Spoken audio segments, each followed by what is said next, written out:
Tunic has been quite the experience thus far. Hey everyone, Billy here. To be honest, Tunic looked like it was just going to be another isometric Zelda clone, and I was totally down for it to be just that. I recently beat my first Zelda ever, the Switch remake of Link's Awakening, video in the works, so subscribe for that. Link's Awakening, I had never really played a game like that before. I missed out on A Link to the Past on Super Nintendo and chose Team PlayStation over N64, where I became a massive Final Fantasy and JRPG fan, and because of that, puzzly action-adventure games never really became my cup of tea. Upon recently completing and being blown away with how fun Link's Awakening actually was, I'd been keeping an eye out for something in the same vein and maybe a bit more modern to dive into before I tackled The Link to the Past. You can imagine my excitement when I loaded up Tunic, saw that it was a little fox basically cosplaying Link, and it all seemed pretty familiar. Waking up on a beach, no starting weapon, needing to find a shield and an overworld to explore in an isometric view, etc. Perfect. A modern take on an old school Zelda. It saved me the hassle of hooking up a PS3 to finally try out my copy of 3D Dot Game Heroes, a game I still want to check out. But I digress. From the beginning, you were very clearly railroaded into an open hut, a house, whatever.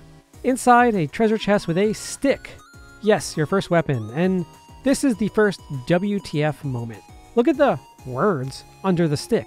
Let me open the menu. What are these scribbles? Soon after, a sort of statue, maybe a save point. Okay, this refills my health and respawns all the enemies. Oh no. Later on, when I found some potions and a magical weapon, resting at this statue refills them all. Okay, so Zelda and Soulsborne crossover. That's not so weird. There are plenty of games taking influence from the Souls games these days. Typically the whole everything respawns when you die and you need to grab your soul or whatever from the point you died, die along the way during your retrieval and you lose them forever. The weird part of all this, finding an item in the world, seeing gibberish followed by okay and no as the only options. Okay, I guess? And what pops up? A page of an instruction manual that's written in Dothraki or Elvish. Of course, you find and piece these together along your journey in Tunic. Some even have little notes written on them, as if this were an NES manual that someone wrote on with a pen. This is when it hit me. Tunic is a game that is both weird and something very special. Sort of like how the music is both beautiful and eerie at the same time. The more I played Tunic, and no, I have not finished it yet, I'm around 5 hours in, but the more I played Tunic, the more I felt I was experiencing something special, and I just needed to share these thoughts. In my Elden Ring Diary series, I've been talking about how my experience with Elden Ring has been unlike really anything I've ever encountered before, but that's mostly because the world is so large yet incredibly detailed. There is something to explore in every corner. It never ceases to amaze me what a play session uncovers. Tunic is on a whole other level. What I've been thinking about, actually so much so that I had to go and play a little bit of each, 2 games, Journey and Fez. I'm going to tackle Fez first because Fez, unfortunately, is one of my biggest gaming regrets. And no, I'm not talking about the whole Phil Fish stuff. I did not play Fez back when it was released in 2012. I honestly barely played any of it until creating this video. I regret not being part of the zeitgeist around Fez. It was a big gaming community effort to figure out Fez back then because, at least in the circle I ran with back then, Giant Bomb, and that totally sounds like I was in a gang or something. Anyways, Fez is filled with secrets, so many that to this day people are still attempting to figure some of them out. Back then, I thought it was just some in-game language that the community was deciphering, but I learned that there is much, much more to it. I'm not going to get into any details because in the coming weeks I'm going to experience more of Fez for myself, without spoilers. Tunic has that same element of mystery and wonder. Now, I unfortunately found a few posts where people have apparently already deciphered the language. So while I can't speak to their accuracy, fully translated instructions and in-game dialogue seem to be out there. But looking at these spoilers, at least for me, would be a disservice to the game, as Tunic is meant to be discovered blindly. It's built into the game.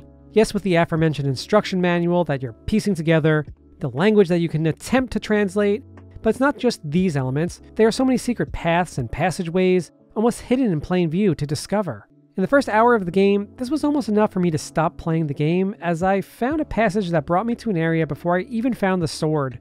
It was an area that I was not supposed to be at. Later, when I had more of a handle on the game, I would gasp out loud when walking in a certain direction, hugging a wall, only to find a dark, hidden passageway with a chest at the end. Or what about when I lowered a bridge that opened a shortcut back to the main path? More Dark Souls elements, mind you. I've been wholeheartedly enjoying engrossing myself in the world of Tunic with zero help. To simply call this game an isometric Zelda clone with Dark Souls elements would be a huge insult to Tunic. I hopefully can complete Tunic without any help, as unfortunately I couldn't keep myself from walkthroughs with Link's Awakening. The final dungeon and final boss fights were a little bit too much, the dungeon more so, as I started to get fed up after walking around for nearly 3 hours one night, not understanding what I missed so I could advance. I mentioned another game Tunic reminds me of, surprisingly enough, also released in 2012, that game company's Journey. Now, Journey is an extremely special game to me.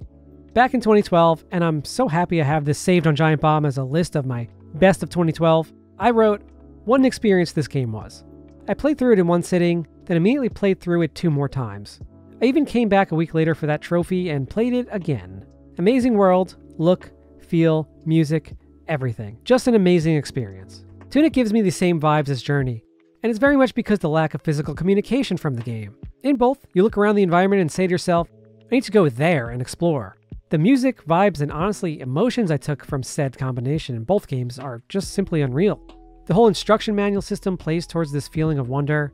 Yes, it is a way that Tunic is communicating with the player, but just barely.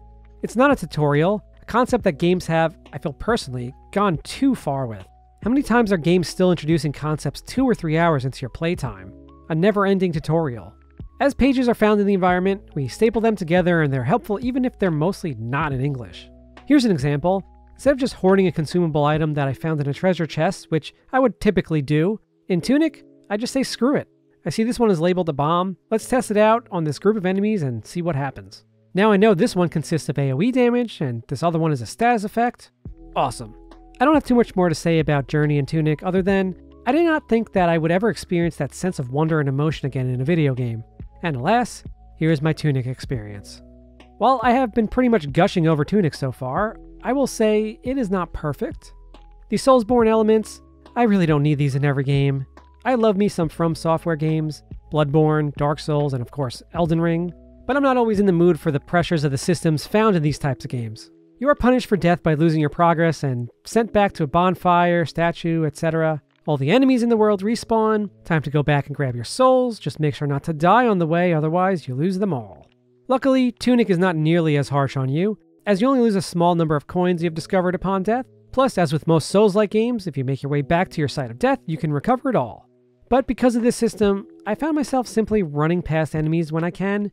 You do have to be careful because the enemies in Tunic will follow you even through screens and across the map. Sometimes I just want to progress to the next area, and some of the combat encounters in Tunic are pretty brutal. I killed one enemy with a bomb upon realizing he respawned. Next time around, I decided to just sneak past him instead.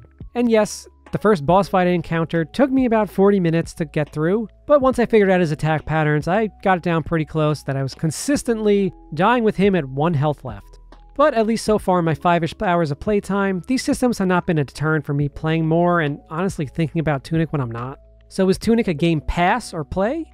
If it is not obvious already, Tunic is a play from me. It's been a one-of-a-kind experience so far, and I truly hope you check it out. There are plenty of Game Pass games I uninstall after a 10-minute whirl, while others are noteworthy games worth experiencing, such as Tunic. I can't wait to finish the game and see how it all plays out. Look for a review on my website, currentkick.com, and most likely a video. Let me know if you checked out Tunic or will be in the comments. I'm really excited to see what everyone thinks. If you have more isometric Zelda-type games I should check out, I'd love to hear about them. I took a quick look at Death's Door recently, and I'm looking to play that next after Tunic. It seems more Zelda than Dark Souls, and that sounds pretty good to me. So, until next time, see ya.